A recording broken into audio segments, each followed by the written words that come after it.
gentleman from New Jersey is recognized for 3 minutes. I thank the gentleman for yielding. Madam Speaker, I strongly support an economic stimulus bill that will produce jobs that actually put people to work, especially in the private sector. H.R. 1 does not do that.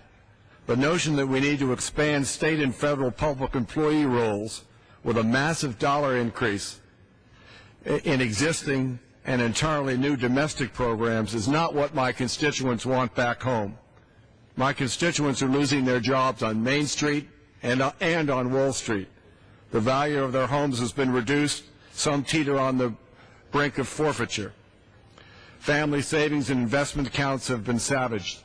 And in this context, the House leadership proposes a bill that guarantees a burst of state and federal hiring, bureaucracies that will undoubtedly handcuff small businesses with more rules and more regulation.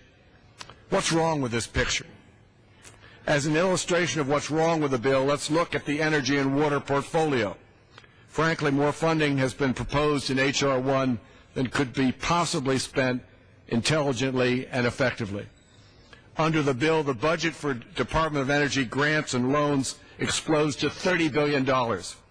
This sum alone is greater than the entire budget for the whole Department of Energy last year. Instead of being our premier R&D agency, DOE will become the nation's largest grant manager for tens of billions of borrowed money. Much of it is spent in expanding the federal workforce. And what's left will expand state governments. Little will filter down to people who actually work with their hands, actually make things more efficiently, and advance technology.